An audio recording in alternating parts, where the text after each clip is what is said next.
Hello everyone, welcome to constant learning. उम्मीद आप सब अच्छे होंगे और आपकी तैयारी बहुत ही अच्छी चल रही होंगी।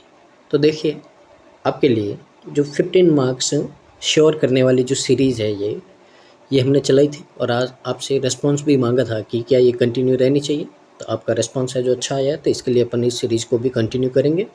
तो इसमें है जो हम प्री और मेंस लेवल के जो रीडिंग कॉम्प्रिहेंशन और जो एरर डिटेक्शन है, उनके यहाँ पे अच्छे अच्छे कॉन्सेप्ट सीखेंगे। और उनके है जो एक स्पेशल सीरीज़ है जिसमें सिर्फ उन्हीं की प्रैक्टिस करेंगे डेली बेसिस पे। तो ये आपकी सीरीज़ है, इसका फर्स्ट पार्ट हमने कंप्लीट कर दिया है। अगर आपने उसको मिस किया है तो डिस्क्रिप्शन में उसका लिंक है, तो वहाँ से जाके आप उसको कंप्लीट कर सकते हैं। आज इसका पार्ट सेकंड है, तो बस इस सीरीज़ को आपको कंटिन्यू देखना है ताकि जो सबसे इम्पोर्टेंट पोर्शन है आपके बैंकिंग एग्ज़ाम में इंग्लिश के, वो आपके यहाँ से पूरे हो जाएंगे। और जितने भी मैक्सिमम क्वेश्चन आते हैं इन पार्ट से, उनमें आप है जो ज़्यादा से ज़्यादा मार्क्स गेन कर पाएंगे। तो बस वीडियो को पूरा देखना है, साथ ही कमेंट करना है वीडियो आपको कैसा लगा है। और जितना पॉसिबल हो सके ग्रुप में आपके फ्रेंड के साथ में है जो इनको शेयर कर दीजिए, ताकि इनका बेनिफिट है जो मैक्सिमम स्टूडेंट को मिल पाए। तो शुरू करते हैं आज की क्लास को। तो सबसे पहले है जो आपके वही 5 क्वेश्चन आएंगे एरर डिटेक्शन के। तो यहाँ पे अपन देखते हैं, इनको रीड करते हैं और समझते हैं कि कहाँ पे आपका एरर होगा। तो देखिए, यहाँ पे आपको बोला है the limitations on political activity in the valley since 2018 have constrained citizens who have had few recourse to airing the grievances due to the absence of legislative representation in the assembly। अब यहाँ पे क्या बोला गया है? यहाँ पे बोला गया है कि जो 2018 से जो आपकी घाटी है, उसमें जो राजनीतिक गतिविधियों पर जो आपके नागरिकों को विवश कर रही है, जिनके पास में विधानसभा में जो आपकी लेजिस्लेटिव असेंबली है, उसमें जो रिप्रेजेंटेटिव है आपके, ठीक है ना, तो विधानसभा में जो प्रतिनिधित्व की अनुपस्थिति, यानी कि वहाँ पे कोई भी है नहीं आपका, तो उसकी अनुपस्थिति के कारण अपनी जो यहाँ पे प्रॉब्लम्स है, जो शिकायतें हैं, उनको व्यक्त करने के लिए बहुत कम विकल्प है। यानी कि उनके पास में कोई सोर्सेज ही नहीं है कि वो जाके अपनी कंप्लेन जाके किसको बताएं। तो यहाँ पे ये बोला गया है। अब यहाँ पे देखते हैं एरर किस में है आपका। तो देखिए, यहाँ पे सबसे पहले अपन बात करते हैं, दो चीज़ें होती है आपकी, एक तो होता है फ्यू और एक होता है आपका लिटिल, ठीक है ना।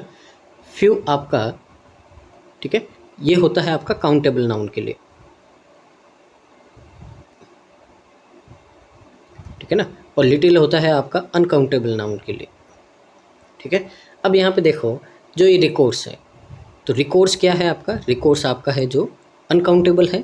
तो अनकाउंटेबल है तो यहाँ पे फ्यू की जगह क्या आना चाहिए? लिटिल आना चाहिए। तो सबसे पहले तो आपका एरर किस में बनेगा? एरर बनेगा आपका यहाँ पे पार्ट सी में। तो यहाँ पे फ्यू की जगह आपको क्या करना है? लिटिल लगाना है, और ये क्या होगा? आपका करेक्ट आंसर होगा, ठीक है ना। आगे मूव करते हैं अगले क्वेश्चन की ओर। यहाँ पे आज का क्वेश्चन नंबर 2 है।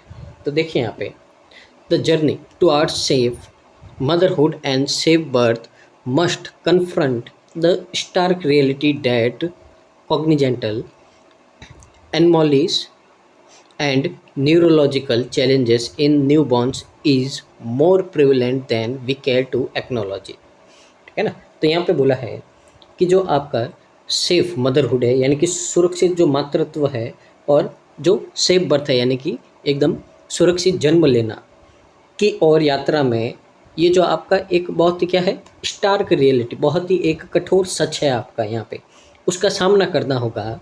कि जो यहाँ पे नवजात शिशु में जन्मजात, यानी कि जो नए नए आपके बेबीज जन्म लेते हैं, तो उनमें जन्म से ही क्या होती है? यहाँ पे कुछ आपकी डिसेबिलिटीज़ होती है, ठीक है ना। और जो आपके यहाँ पे न्यूरोलॉजिकल क्या होती है? कुछ यहाँ पे प्रॉब्लम्स होती है, उससे कहीं अधिक यहाँ पे क्या है आपका, जिनको हम स्वीकार करना चाहते हैं। तो यहाँ पे इस तरह से बताया गया आपका कि डिसेबिलिटीज़ होती है, और जो न्यूरोलॉजिकल आपकी कुछ वहाँ पे क्या होती है? समस्याएं होती है, जो नए नए बच्चे आपके जन्म लेते हैं, तो इनके बारे में बात की गई है। अब यहाँ पे देखते हैं अपन, सबसे पहले देखो यहाँ पे आपकी बात की गई है, देखिए, कॉग्निटिव एनोमलीज और न्यूरोलॉजिकल चैलेंजेस, और बीच में क्या लगा? एंड। तो यानी कि ये दो नाउन है, एंड से कनेक्टेड है, तो क्या हो गया आपके यहाँ पे? प्लूरल हो गए। तो इन दोनों का जो यहाँ पे हेल्पिंग वर्ब है वो क्या है? इज़, जो क्या है? सिंगुलर है। तो अपने को यहाँ पे प्लूरल नाउन है, तो वर्ब भी कैसी चाहिए? प्लूरल चाहिए। तो इसीलिए इसकी जगह आपका यहाँ पे क्या आना चाहिए? आर आना चाहिए। ठीक है ना। तो यहाँ पे आपका जो एरर होगा किस में होगा, ऑप्शन नंबर डी में होगा। तो इस की जगह आपको क्या करना है, यहाँ पे आर करना है, ठीक है ना। तो आगे मूव करते हैं अगले क्वेश्चन की ओर, क्वेश्चन नंबर 3। तो यहाँ पे क्या बोला है आपको, यहाँ पे the voices in the valley have given way to some using the ballot box as a medium to got the region out of its political morass. अब यहाँ पे बोला जो घाटी में जो आवाज़ें उठ रही है आपकी, ठीक है ना, ठीक है ना, तो कुछ लोगों को रास्ता दे दिया है जो क्षेत्र को राजनीतिक जो दलदल है उससे बाहर निकालने के लिए यहाँ पे क्या करेंगे, यहाँ पे इसका इस्तेमाल कर रहे हैं, ठीक है ना। तो यहाँ पे बोला गया है जो वैली में आपकी आवाज़ें उठ रही है तो लोग क्या कर रहे हैं, इसका यहाँ पे उसका यूज़ कर रहे हैं अपने फ़ायदे के लिए, ठीक है। अब यहाँ पे देखते हैं अपन यहाँ पे क्या हो सकता है। तो देखिए मैंने आपको एक रूल बताया था, पहले तो कोई भी आपका प्रेपोजिशन आता है तो प्रेपोजिशन के बाद में अगर कोई वर्ब आएगी तो हमेशा आईएनजी फॉर्म में आएगी आपकी, मैंने पहले ये बात बताई थी आपको। दूसरा बताया था टू के बाद में हमेशा वर्ब की फर्स्ट फॉर्म आएगी, कोई भी आपका एस ई एस वर्ब की second form, third form, ING form कुछ नहीं आएगा, इसको अपन बोलते हैं बेयर इन्फिनिटिव। तो बेयर इन्फिनिटिव के केस में टू के बाद में हमेशा आपके वर्ब की फर्स्ट फॉर्म आती है। तो देखिए यहाँ पे टू है आपका और यहाँ पे गॉट क्या वर्ब की सेकंड फॉर्म है, तो अपने को गॉट नहीं चाहिए, यहाँ पे फर्स्ट फॉर्म चाहिए। तो गॉट की जगह क्या आना चाहिए आपका, यहाँ पे आना चाहिए आपका गेट, ठीक है। तो इसीलिए आपका एरर किस में बनेगा, डी में बनेगा। तो ये आपको बात ध्यान रखनी है, टू के बाद में हमेशा बेयर इन्फिनिटिव यानी कि वर्ब की ओनली फर्स्ट फॉर्म आएगी आपकी, ठीक है। तो आगे मूव करते हैं अगले क्वेश्चन की ओर, क्वेश्चन नंबर 4 है आपका, ठीक है। इसको भी समझते हैं अपन। तो a giant advertisement hoarding in Mumbai's Ghatkopar area collapsed in a dust storm in Mumbai on 13 May, killing at least 16 people।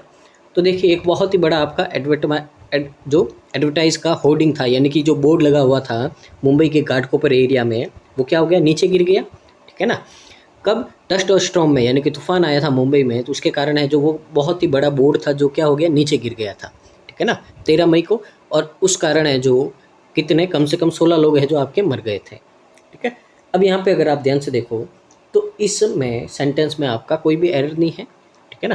तो यहाँ पे आपका क्या होगा, ये ऑप्शन नंबर ई होगा, नो एरर होगा आपका इसमें।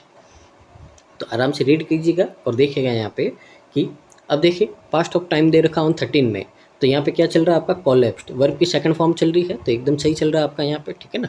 तो कभी भी आपका पास्ट पार्ट ऑफ टाइम आता है तो हमेशा क्या होता है, पास्ट सिंपल आपका टेंस चलता है। और यहाँ पे देखिए वर्ब की सेकंड फॉर्म चल रही है, तो एकदम सही है आपका, यहाँ पे क्या होगा, नो एरर होगा। आगे मूव करते हैं अपन अगले क्वेश्चन की ओर, क्वेश्चन नंबर आपका 5 है, ठीक है। तो यहाँ पे देखिए क्या बोला है आपको, इन दिस सेंस मिस्टर असांजे and WikiLeaks performed a public service akin to what journalism of coincidence does, and considering that he has been enough punished already, he should be allowed to fly home, ठीक है ना।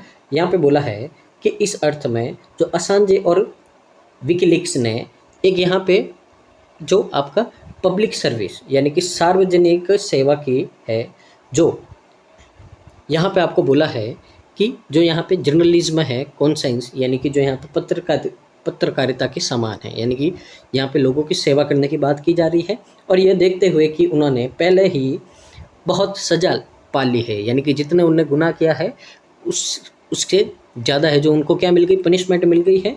तो अब उन्हें घर जाने की अनुमति दे देनी चाहिए कि अब आप है जो क्या करो, अब आपने सज़ा भुगत ली है तो अब आप क्या करो, आप घर पे जाओ, ठीक है ना। तो यहाँ पे देखिए आपको ध्यान रखना है कि जो इनफ पनिश्ड नहीं होता है, ये बात आपको ध्यान रखनी है। तो हमेशा क्या होता है, पनिश्ड इनफ होता है, ठीक है ना। तो यहाँ पे आपका जो होगा वो क्या होगा, पनिश्ड इनफ होगा। तो इनफ से रिलेटेड एक क्वेश्चन आपका पिछले क्लास में भी आया था और इसमें भी आया है। तो यहाँ पे क्या होगा आपका, पनिश्ड इनफ होगा। तो यहाँ पे आपका एरर किस में होगा, ऑप्शन नंबर सी में होगा। तो ये क्या हो गया, आपका करेक्ट आंसर हो गया। तो ये थे आपके आज के 5 के एरर क्वेश्चन, उम्मीद आपको समझ में आए होंगे। आगे मूव करते हैं अपन किस पे, रीडिंग कॉम्प्रिहेंशन पे। तो ये है आज का रीडिंग कॉम्प्रिहेंशन। तो देखिए ये आपका है। अब पहले इसमें क्वेश्चन देख लेते हैं। तो देखिए यहाँ पे आपको वर्ड अरेंजमेंट का क्वेश्चन है, ये अपन बिना पैसेज को रीड किए कर सकते हैं। फिर ये ट्रू फॉल्स का, इसके लिए पैसेज रीड करना पड़ेगा, इसके लिए आपको पैसेज रीड करना पड़ेगा। आगे यहाँ पे ईडीएम का क्वेश्चन है, ये भी बिना आपके पैसेज रीड किए हो जाएगा। और आगे आपका क्या है, एंटोनिम सिनोनिम्स है, तो ये भी आपका बिना पैसेज रीड किए हो जाएगा। तो पहले वो क्वेश्चन कर देते हैं जो आपको बिना पैसेज रीड किए हो जाएंगे, ठीक है ना। तो यहाँ पे देखते हैं सबसे पहले अपन कि इस क्वेश्चन में आपको क्या करना है, इनको अरेंज करना है। तो देखिए यहाँ पे क्या होगा, तो यहाँ पे देखिए पहले अपन इनके मतलब समझ लेते हैं क्या होता है। तो देखिए मैंने एक वर्ड होता है जिसका मतलब होता है किसी जानवर के जो बाल या फर होते हैं, ठीक है ना, उनको क्या बोलते हैं अपन, मैंने बोलते हैं। मैस का मतलब क्या होता है, उलझन, गड़बड़, समस्या, ठीक है ना, ये होता है। श्योर का मतलब तो आपको पता ही है पक्का। क्विकली का मतलब क्या होता है, जल्दी जल्दी होता है। अब अपन इसको क्या करते हैं, रीड करते हैं और समझते हैं यहाँ पे क्या हो सकता है। तो आई एम नॉट, तो देखिए अपन ये जनरली अपन क्या बोलते हैं, अगर ऑप्शन पे देखें तो 3 आर है, ठीक है। तो आई एम नॉट श्योर यानी कि मैं पक्का नहीं हूँ। तो अपने को ये पता, जनरली अपन ये बात बोलते हैं कि आई एम नॉट श्योर, तो पहले में तो आपका क्या आएगा, आर आएगा, फिक्स है, ठीक है। तो आई एम नॉट श्योर यानी कि मुझे यकीन नहीं है, मैं श्योर नहीं हूँ। If it was the rainbow colour और स्पार्कली, कि ये जो आपके हैं जो इंद्रधनुष के रंग के समान थे और बहुत ही चमकदार थे। अब क्या थे यहाँ पे, तो किसी चीज़ की बात कर रहा है, तो यहाँ पे क्या हो गया, जानवरों के फर की बात कर रहा है, ठीक है ना। तो यहाँ पे क्या आएगा, सेकंड में आपका पी आएगा कि यहाँ पे बहुत ही एक तो इंद्रधनुष के रंग कितने रंगीन होते हैं उतने रंगीन थे, और यहाँ पे बहुत ही स्पार्कलिंग का मतलब होता है चमकदार थे। क्या थे, ये जो आपके आयल बोलते हैं इनको, आयल का मतलब क्या होता है, किसी जानवर के जो फर या बाल होते हैं, तो ये आयल बहुत ही क्या है, चमकदार थे अपने, और क्या कर रहे थे यहाँ पे, अट्रैक्ट कर रहे थे। That set them off but I dash learn my lesson, अब मैंने अपना लेसन कैसे सीखा, बहुत ही जल्दी सीख लिया। इस तरह से बोलते हैं ना कि तुमने अपना लेसन बहुत ही जल्दी सीख लिया। तो यहाँ पे क्या होगा, ऐसा होगा कि मैंने है जो मेरा लेसन, जो मेरा जो सबक है वो बहुत ही मैंने क्या कर दिया, जल्दी सीख लिया, ठीक है ना। नेवर डैश, अब नेवर मैस यानी कि कभी भी है जो पंगा नहीं लेना चाहिए, या फिर क्या नहीं, खिलवाड़ नहीं करना चाहिए, किसके साथ में, सीगल्स के साथ में, ठीक है ना। तो सीगल के साथ में कोई एनिमल है आपका, ठीक है ना, तो सीगल के साथ में कभी भी है जो आपका खिलवाड़ नहीं करना चाहिए। तो यहाँ पे क्या आएगा, आपका क्यू आएगा। तो सही अरेंजमेंट है आपका RPSQ।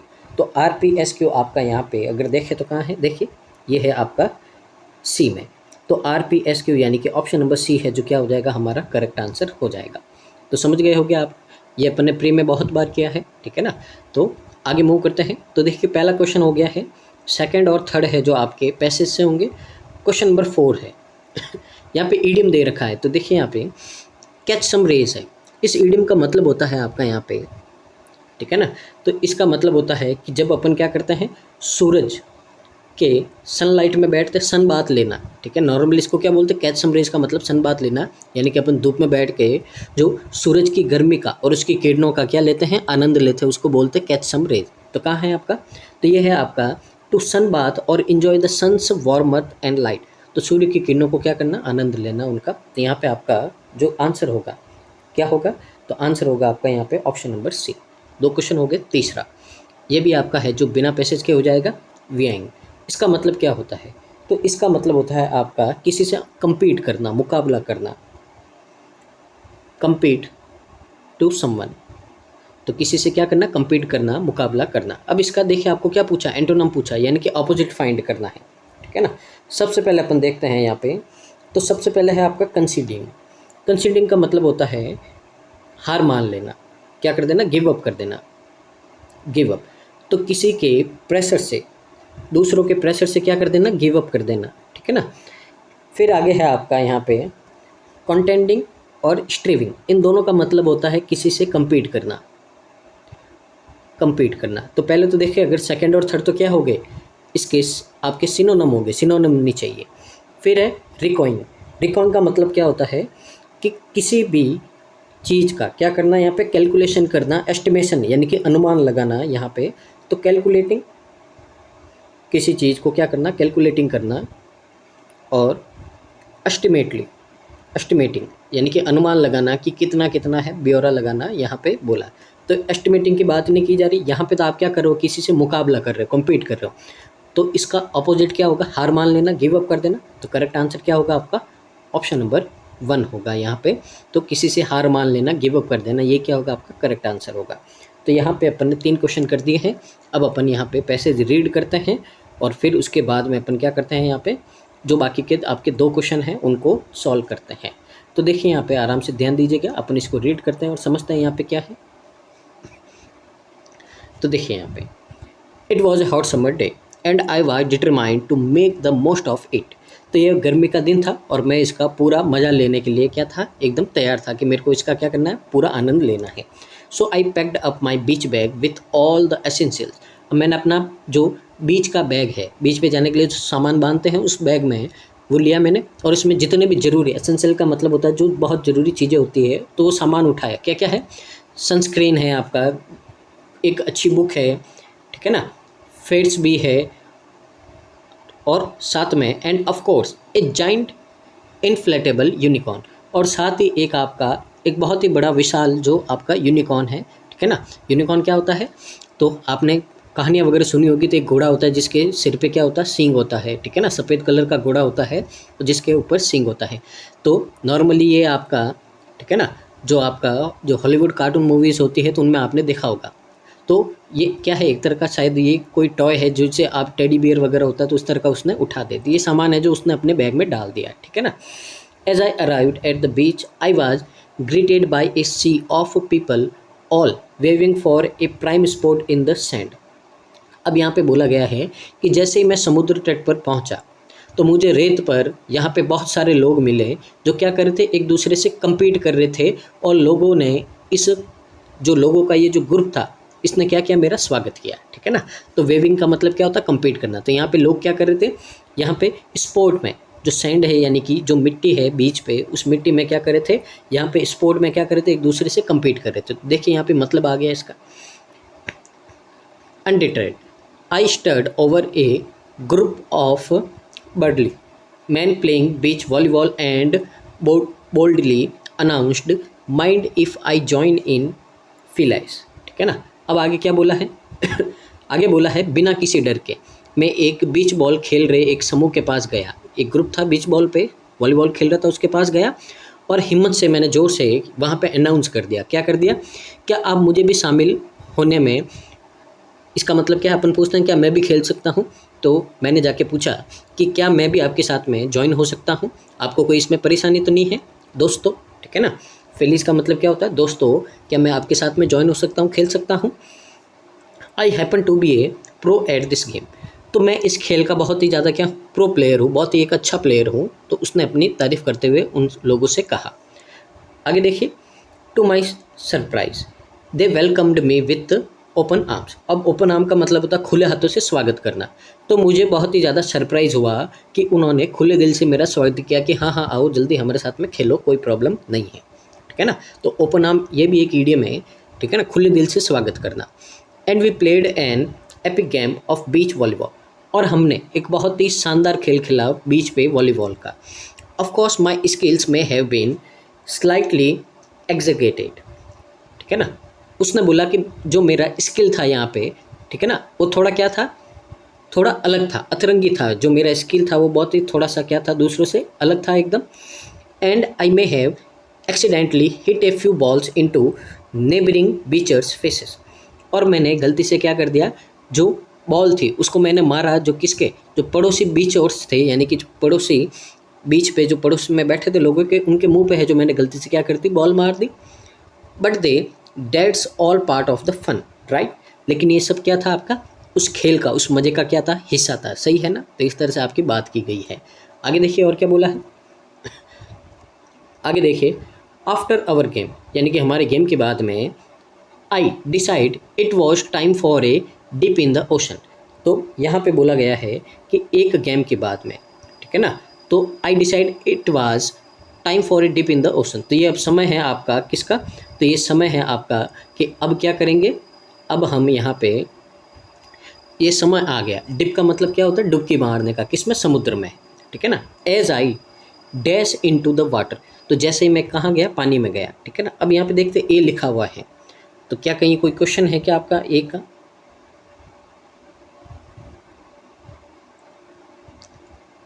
कोई क्वेश्चन है आपका।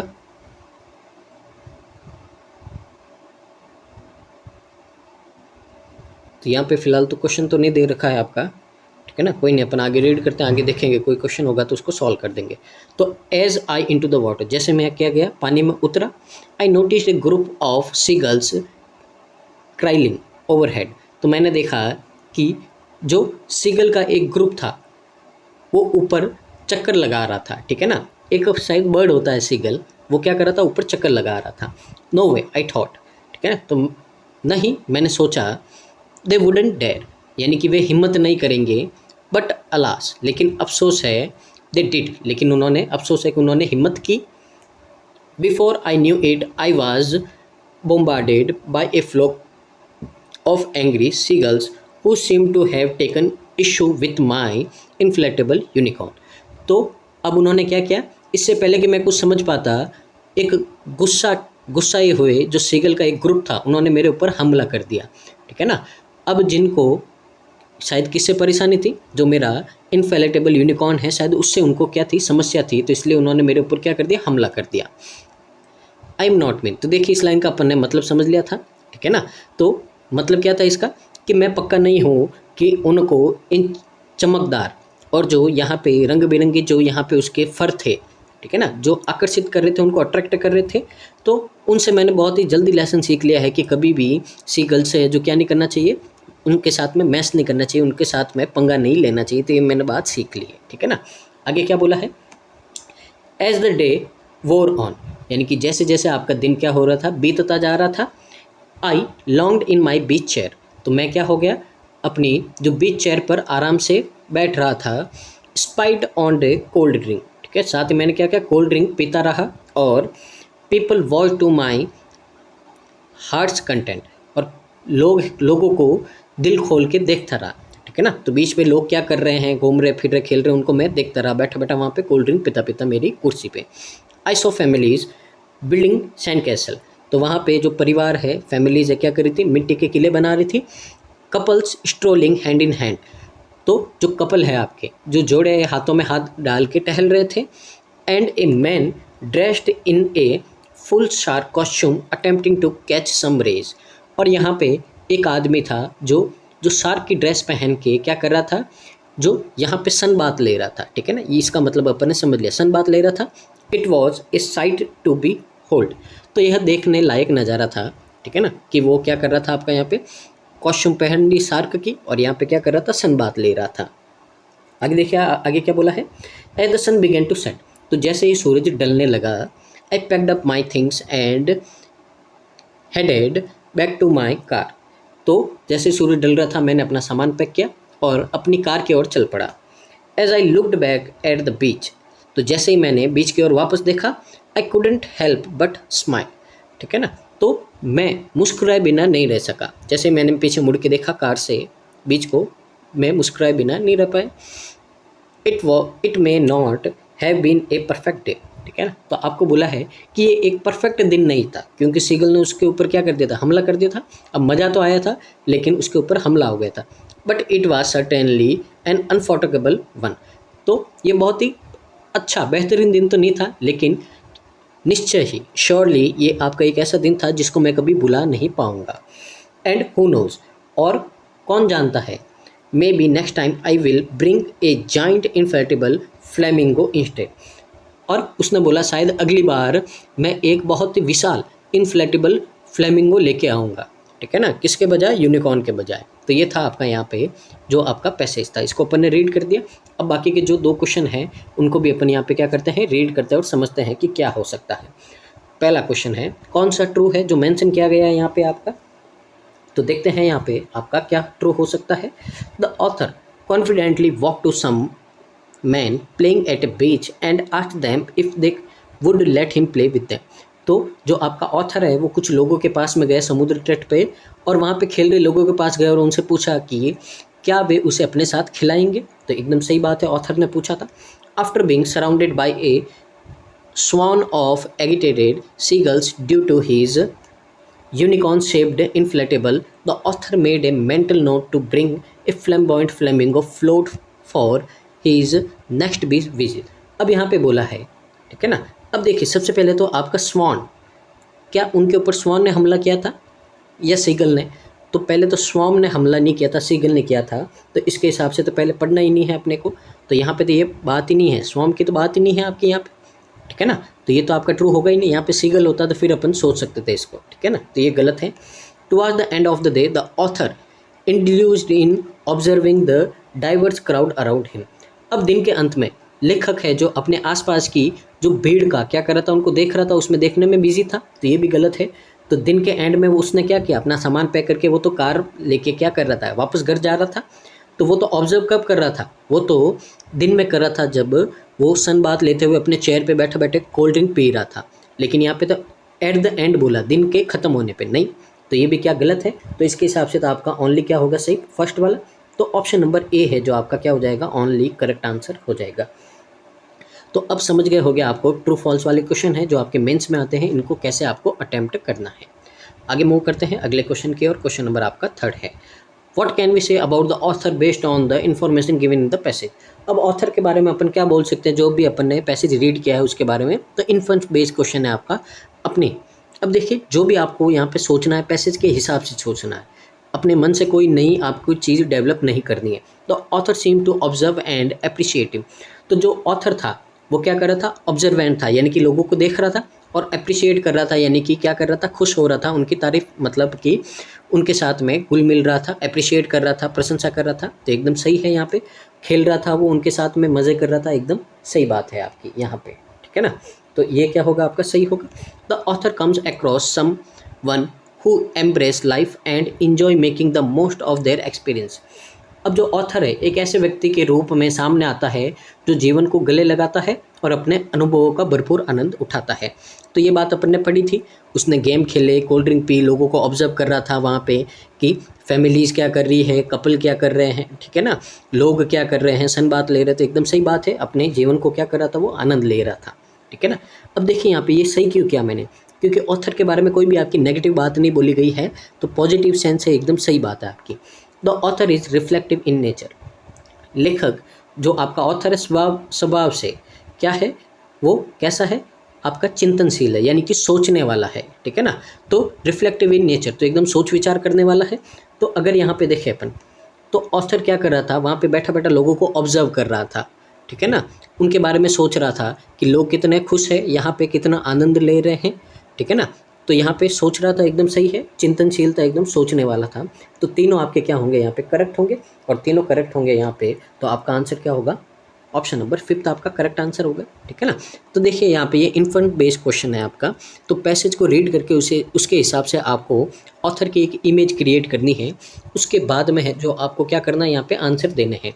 तो देखिए पूरा पैसेज आपका पॉजिटिव था ऑथर के बारे में, तो इसका मतलब जो भी पॉजिटिव बात आएगी लगभग अपन उसके कॉन्टेक्स्ट के हिसाब से क्या कर देंगे, यहाँ पे उसको ट्रू कर देंगे, ठीक है ना। और जो नेगेटिव बातें होंगी उनको क्या करेंगे, अपन रॉन्ग कर देंगे। अब देखिए कुछ बातें मान लो ऐसे आ जाए कि आपको बोल दे ऑथर बहुत ही आपका हैंडसम था, ठीक है ना, बहुत ही फिट या अगली था, इस तरह की बात आ जाए। अब देखिए ऑथर का यहाँ पे बिहेवियर के बारे में बात की गई थी, ना ही उसकी बॉडी के बारे में, ना ही लुक के बारे में बात की गई थी।